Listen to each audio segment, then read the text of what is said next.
Hello students, कैसे हो बेटा आप सब? Happy, better? तो let us start dissolution of partnership firm. This is the last video of this chapter. तो सबसे पहले तो एक पॉइंट आपको बताना था, स्टेटमेंट बोलती हूँ मैं ये एक बार। There is a bill for ₹5,000 under discount. There is a bill under discount क्या मतलब है इसका कि हमारे पास BR था और हमने बैंक से डिस्काउंट करा लिया। ठीक है, बिल अंडर डिस्काउंट का मतलब BR discounted with the bank.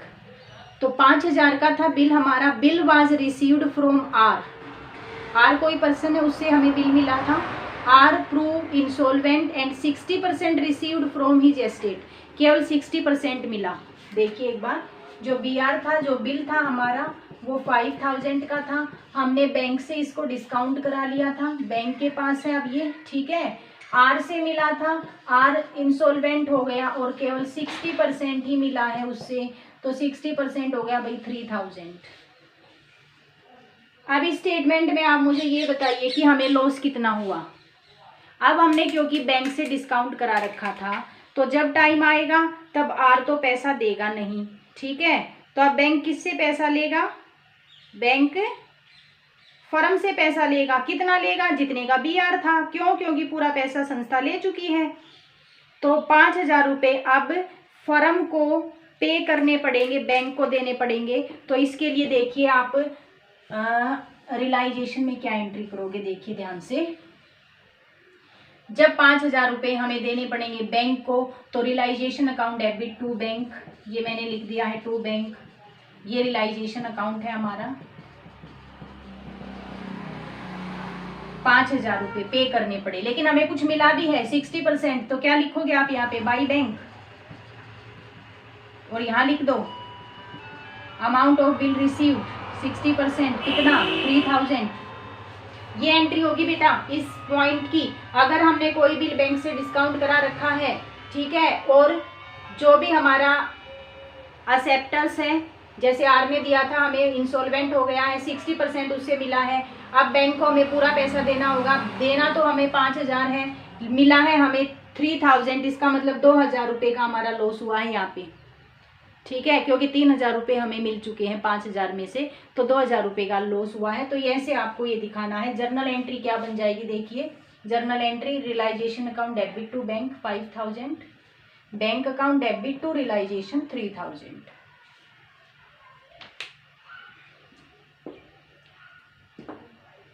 ठीक है, इसके बाद जो पीछे के क्वेश्चन है उसमें सीधा आपसे जर्नल एंट्री पूछी गई है। तो चलिए हम एक दो क्वेश्चन कर लेते हैं जिसमें हम सीधे जर्नल एंट्री करेंगे। ठीक है, अभी कुछ सालों से ज़्यादातर इसी तरह ही टाइप्स के क्वेश्चन आ रहे हैं कि सीधी जर्नल एंट्री ही पूछी जाती हैं। तो देखिए, चलते हैं क्वेश्चन।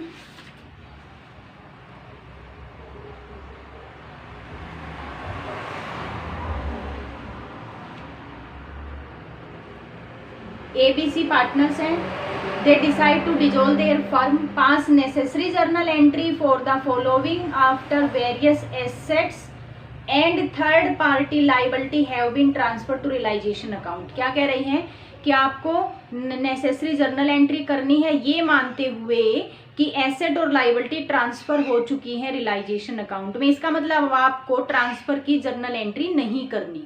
ठीक है, तो चलिए चलते हैं क्वेश्चन पे। तो एक फुल परफॉर्मा आप बनाओगे, प्रिपेयर करोगे जर्नल का।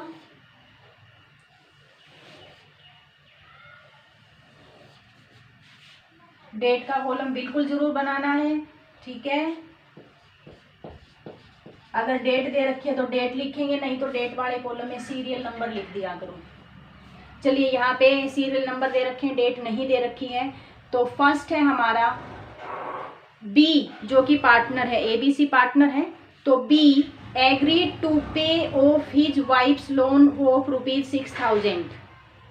B अपने वाइफ के लोन को, जो कि 6,000 का था, पे करने के लिए एग्री हो गया है। अब देखिए, B की वाइफ तो थर्ड पार्टी है जिसने संस्था को लोन दे रखा है। अब B कहता है कि मेरी वाइफ का जो लोन है वो मैं पे कर दूंगा। इसका मतलब B किसी आउटसाइडर पार्टी को पे कर रहा है। तो एंट्री क्या हो जाती है? रियलाइजेशन अकाउंट डेबिट, आप रियलाइजेशन अकाउंट को ध्यान में रखते हुए एंट्री करोगे। किस साइड ये हम करते, टू बीज कैपिटल अकाउंट 6000, ये एंट्री होगी जब बी पे करेगा अपने वाइफ के लोन को। चलिए नेक्स्ट देखते हैं। नरेशन लिखोगे B agree to pay his wife's loan. Second है हमारा total creditors of the firm were ₹40,000, total creditors 40,000 की है। Worth ₹10,000 creditor were given a piece of furniture costing ₹8,000,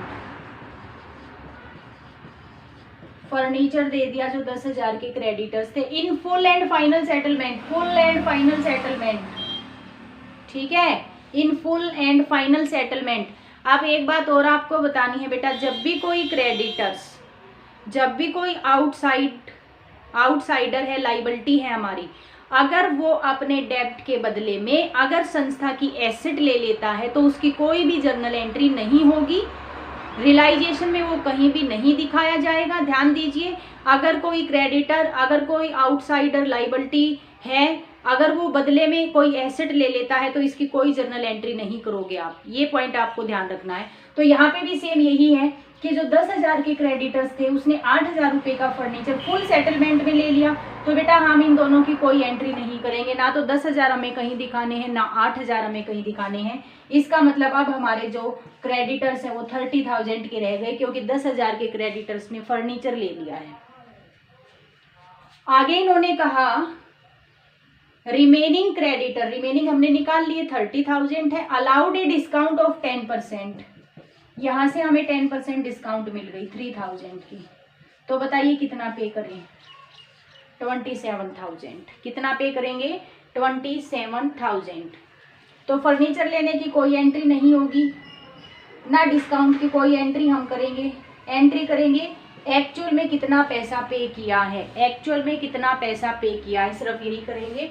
तो रियलाइजेशन अकाउंट डेबिट, किसी एसेट लाइबिलिटी का नाम नहीं लिखना, रियलाइजेशन अकाउंट लिखना इनकी जगह। टू बैंक, कितना पे कर दिया, 27,000।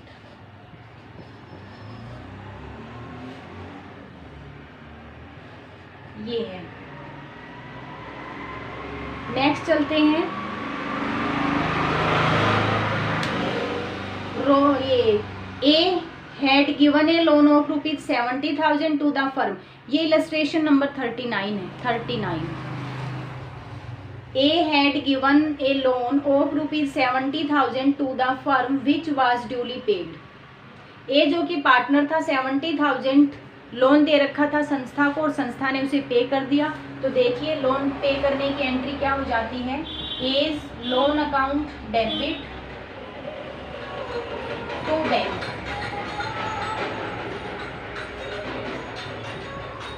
70,000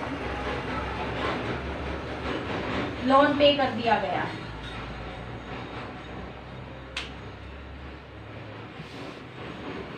नेक्स्ट पॉइंट है हमारा, a machine which was not recorded in the books was taken over by B at 3,000। अब अनरिकॉर्डेड एसेट अगर कोई पार्टनर ले लेता है तो वही एंट्री होगी हमारी partners capital account debit to realisation.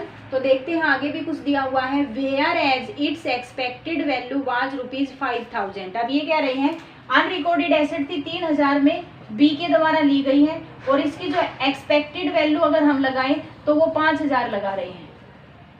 ठीक है, एक्सपेक्टेड वैल्यू का मतलब अगर हम इसे मार्केट में किसी और को बेचते तो ये 5,000 में बिकती, बी ने इसे 3,000 में ले लिया है। चाहे ये कितने में ही बिके, हमें इससे कोई लेना देना नहीं है। अब ये कितने में रियलाइज हुई है, बी ने कितने में ली है, 3,000, सिर्फ इसकी एंट्री करेंगे। एंट्री क्या हो जाएगी, प्रॉफिट और लॉस की कोई एंट्री नहीं होगी यहाँ पे।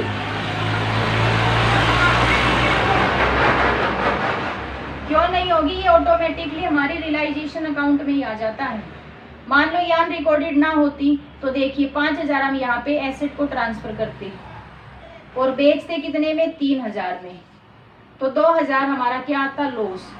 तो लॉस और प्रॉफिट तो हमारा रियलाइजेशन में ऑटोमेटिकली आ ही जाता है, क्योंकि हम ट्रांसफर फुल वैल्यू पे करते हैं एसेट लायबिलिटी का।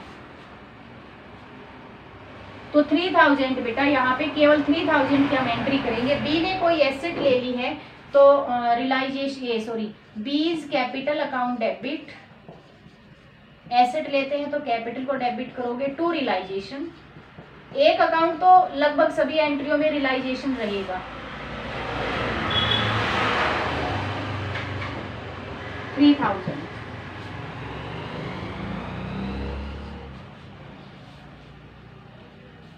नेक्स्ट है बेटा आपका the firm had a debit balance of ₹15,000 in profit and loss account on date of dissolution. Profit and loss का डेबिट बैलेंस का मतलब लॉस है, तो बांट दीजिए सभी पार्टनर्स ने। पार्टनर यहाँ पे देर आर 3 पार्टनर, कोई रेशियो नहीं दे रखी तो इक्वल मान लेते हैं। तो एंट्री क्या हो जाएगी, एज कैपिटल, लॉस को बांट रहे हैं तो कैपिटल को डेबिट करेंगे, B's capital debit, C's capital debit to profit and loss account. Profit and loss का डेबिट बैलेंस था, अब हम इसे बांट रहे हैं तो क्रेडिट करना होगा। 15,000 का लॉस था, इक्वल बांट दीजिए 5,000, 5,000, 5,000। ये हो गया हमारा डिस्ट्रीब्यूशन। चलिए अगले चलता है, अगला है हमारा C paid the realization expenses 16,000 out of his private fund. इसका मतलब सी ने अपने घर से ही, अपने private fund, private property means अपने पर्सनल प्रॉपर्टी से रियलाइजेशन एक्सपेंसेस पे किए हैं 16,000 के। Who was to get a remuneration of 15,000 for completing dissolution process and was responsible to bear all the realization expenses. C dissolution जो realization work के लिए appoint कर रखा था सी को, और सी ने ये भी कहा था कि मैं रियलाइजेशन एक्सपेंसेस बियर करूंगा, और रियलाइजेशन एक्सपेंसेस 16,000 रुपये हुए थे और वो सी ने ही बियर करने थे, सी ने ही पे कर दिए। अब देखो सी को बियर करना था, सी ने पे कर दिए, संस्था को कोई इफेक्ट नहीं हुआ। तो रियलाइजेशन एक्सपेंसेस की यहाँ पे कोई भी एंट्री नहीं होगी। किसकी होगी, जो बदले में उसे संस्था रेम्यूनरेशन दे रही थी 15,000 का, केवल उसकी एंट्री होगी। तो एंट्री हो जाएगी आपकी रियलाइजेशन अकाउंट डेबिट, जो रेम्यूनरेशन मिल रहा था, एक्सपेंसेस को छोड़ दीजिए, टू सीज कैपिटल अकाउंट। सी को संस्था केवल 15,000 का रेम्यूनरेशन देगी, चाहे भले ही उसके एक्सपेंसेस 16,000 क्यों ना हुए हों। इससे संस्था को कोई मतलब नहीं, क्योंकि ये पहले ही डिसाइड हो गया था, सी एग्री हो गया था कि वो बियर करेगा रियलाइजेशन एक्सपेंसेस को। ठीक है, तो ये एंट्री है हमारी रिलेटेड टू रियलाइजेशन। अब देखिए सभी में लगभग रियलाइजेशन आया हुआ है, डिसोल्यूशन की है। चलिए नेक्स्ट क्वेश्चन हम करते हैं। ये है इलस्ट्रेशन नंबर 41। ठीक है, illustration number 41।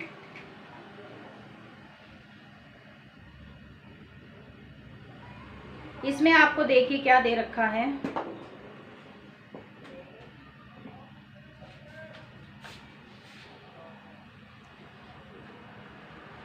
if the total asset are ₹5 lakh and total liabilities are ₹1 lakh। Asset और लाइबिलिटी दे रखी है आपको। टोटल एसेट है 5 लाख की, लाइबिलिटी है 1 लाख की। Amount realised on sale of asset 4,20,000। कितना अमाउंट रियलाइज हुआ है एसेट को सेल करने से, 4,20,000 में हमारी एसेट बिक गई है। ठीक है, अब आगे क्या कह रहे हैं, रियलाइजेशन एक्सपेंसेस 5,000 के हुए हैं। What will be the profit और लॉस ऑन रियलाइजेशन। बिल्कुल इजी सा क्वेश्चन है, सारी चीजें इन्होंने दे रखी हैं। छोटा सा रियलाइजेशन अकाउंट आपको बनाना है, तो चलिए बना लेते हैं हम realisation account.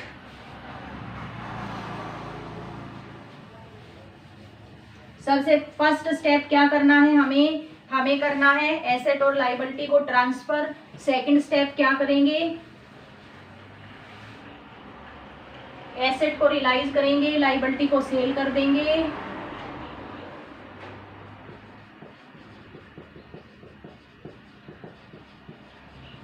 Realisation account to assets, sundry assets लिखेंगे बाय लाइबिलिटी, ठीक है। तो लाइबिलिटी 1 लाख और 5 लाख है हमारी एसेट। आगे आपको दिया है जो एसेट बिकी है तो बाय बैंक लिख दो, और ये बिकी है 4,20,000 में। एसेट जो सेल हुई है वो है 4,20,000। चलिए ये भी हमने कर दिया है। रियलाइजेशन एक्सपेंसेस हुए हैं 5,000 के, तो रियलाइजेशन एक्सपेंसेस को पे कर दीजिए टू बैंक अकाउंट 5,000 और ब्रैकेट में लिख दीजिए रियलाइजेशन एक्सपेंसेस। बस इतनी ही इंफॉर्मेशन आपको क्वेश्चन में दी है। आपको निकालना है कितना लॉस हुआ रियलाइजेशन पे। अब देखिए लाइबिलिटी के बारे में कुछ नहीं कहा, लेकिन हमें फिर भी पता है कि लाइबिलिटी तो पे करनी ही करनी है, चाहे दिया हो या ना दिया हो। तो टू बैंक 1 लाख लाइबिलिटी को करना मत भूलना। ये क्वेश्चन इसीलिए दिया गया था कि बच्चे लाइबिलिटी को छोड़ देंगे और लॉस निकाल देंगे। नहीं, ऐसा नहीं करना है, हमें लाइबिलिटी को पे करना है, ये आपको ध्यान रखना है, ठीक है। अब निकाल देते हैं loss by loss transfer to capital account of partners. इस क्वेश्चन में कोई पार्टनर नहीं दिए हुए, ना उनकी रेशियो दी हुई, तो हम लिख देंगे loss transfer to partners capital account. और यहाँ पे जो भी लॉस आएगा आप निकालोगे 85,000 का लॉस यहाँ पे निकलेगा, जो कैपिटल अकाउंट में ट्रांसफर हो जाएगा। तो छोटा सा क्वेश्चन था ये। अच्छा, इससे आगे है 42 इलस्ट्रेशन। इसमें देखिए एक बार debtors appearing in the balance sheet. अब देखिए क्वेश्चन में क्या दे रखा है, बैलेंस शीट दे रखी है, यहाँ पे डेटर्स दे रखे हैं और डेटर्स दे रखे हैं 2 लाख के, और 10,000 का प्रोविजन लेस कर रखा है। लेस प्रोविजन इसका मतलब 10,000 का हमने प्रोविजन बना रखा है, और लेस करने के बाद हमारे डेटर्स हैं 1,90,000 के। चलिए उसके बाद आपको इंफॉर्मेशन दी है ऑन डिजोल्यूशन कि जब संस्था डिजोल्व की गई, bad debts were ₹25,000। Bad debts 25,000। चलिए the remaining debtors were realised at 5% discount. 5% discount remaining debtors पे हमें मिली है, ठीक है। How much amount was realised from debtors. आपसे केवल इतना पूछा है कि डेटर से कितना पैसा वसूल हुआ। चलिए निकालते हैं इस पॉइंट को। अब देखिए प्रोविजन तो हम फ्यूचर के लिए बनाते हैं, ठीक है। प्रोविजन बैड डेट्स तो नहीं होते, प्रोविजन तो हमने इसलिए बनाए कि बैड डेट्स होंगे तो यहाँ से कवर कर लेंगे। वैसे डेटर्स हमारे हैं कितने के, डेटर्स हमारे हैं 2 लाख के। डेटर्स 2 लाख, ध्यान दीजिए 190 के नहीं है, डेटर्स तो हमारे 2 लाख के हैं। 10,000 का तो हमने प्रोविजन बना रखा था। अब 2 लाख में से बैड डेट्स कितने हो गए, आपको इंफॉर्मेशन दे रखी है। 25,000 बैड डेट्स हो गई। बैड डेट्स क्या होते हैं, जो पैसा हमें डेटर से नहीं मिलेगा, लेस कर देते हैं। कितना बचा, 175,000। ये पैसा मिला हमें डेटर से, और इस पैसे पे हमें 5% डिस्काउंट मिली है, तो लेस कर दीजिए 5% डिस्काउंट। अब जो ये 5% डिस्काउंट है ये किसके ऊपर निकाली जाएगी, 1,75,000 के ऊपर 5% डिस्काउंट निकाली जाएगी, ठीक है। तो ये आपकी कितने की निकलेगी,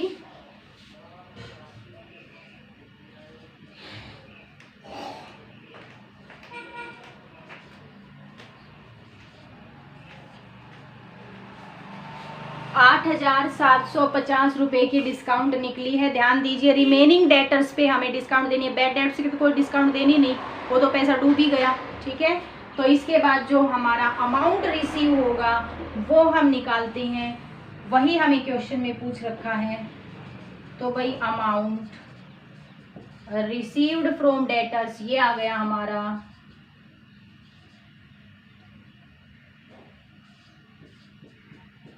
1,66,250 amount realised from the debtors. Provision का हमें यहाँ कुछ नहीं करना, सिर्फ हमें ये निकालना था कि कितना अमाउंट मिला। अगर प्रॉफिट लॉस निकालना होता तो प्रोविजन का यूज कर लेते हैं। यहाँ प्रॉफिट लॉस नहीं कुछ भी पूछ रखा है, यहाँ पूछ रखा है केवल हमें। अब अगर प्रॉफिट लॉस पूछे तो देखिए कितना होगा, बैड डेब्ट्स हमारे 25,000 का लॉस हुआ है, 10,000 का हमें प्रोविजन बना रखा है, तो टोटल हमारा 15,000 का लॉस हुआ है यहाँ पे, क्योंकि 10,000 के लिए तो हमने पहले से ही प्लानिंग कर रखी थी, तो उस प्रोविजन का यूज हम यहाँ पे कर लेंगे।